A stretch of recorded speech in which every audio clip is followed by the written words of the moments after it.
boqortooyada dalka Great Britain ayaa wada olole lacag loogu ururinayo abaaraha ka jira geeska Afrikada Bari. Hay'adda gargaarka ee saldhigoodu yahay wadanka Ingiriiska ayaa waxay qabanayaan codsi wada jir ah oo mucaawimo loogu ururinayo malaayiinta qof ee macluusha ku soo food saartay bariga Afrika. In ka badan 16 milyan oo qof oo gobolkan ku nool ayaa maalinka maanta waxay afgeliyaan aan haysan meel ay ka helaan aan garanayn, waxaana ugu sii liita carruurta oo qarka u saaran geerida ay gaajo keento ayaa saameyn ku yeelatay nolosha malaayiin qof wadamada South Sudan, Soomaaliya, Kenya iyo Ethiopia, kuwaas oo si degdeg ah ugu baahan cunto iyo biyo iyo daaweyn caafimaad. Guddiga masiibooyinka xaaladaha degdega ah ayaa maanta ku dhawaaqay qayladhaan la xiriirta masiibada bariga Afrika, waxaana si toos ah loogu baahin hay'adaha warbaahineed dalka UK sida BBC, ITV, Channel 4, Channel 5 iyo Sky. Lacagaha la ururiyo ayaa lagu taageeri doonaa dadaalka ay wadaan hay'adaha samafalka ee ka midka ah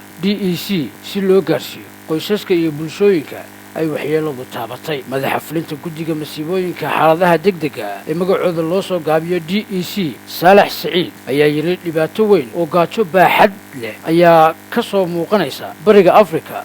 In ka badan 800 oo kun oo carruur ah oo da'doodu ka yar tahay 5 sano ayaa si xooggan u fuuq baxay. Haddii aan la helin daaweyn degdeg ah, waxay halis ugu jiraan khatar iyo macluul dhimasho, ayuu yiri Saalax, oo intaasi ku daray waxaynu maqlaynaa in qoysasku ay u baahan yihiin cunto iyagoo bilaabay cunista caleemaha si ay u noolaadaan. Tanina waa mid in qoysna ku sugnaado aysan ahayn. Masiibooyinka xaaladaha degdega ah ee DEC waxaa xubno ka ah 13 hay'adaha gargaarka ee ugu waaweyn UK oo ay ka mid yihiin Action Aid, Age International, British Red Cross, CARE, Care International, Christian Aid, Cancer Worldwide, Islamic Relief Worldwide, Oxfam, Plan International UK, Save the Children iyo Terfan. Laanta gurmadka degdega ah ee masiibooyinka ee dalalka Ingiriiska ayaa waxay bilaabaysaa codsiga taakulaynta dalalka bariga Afrika ee abaaruhu halakeeyeen.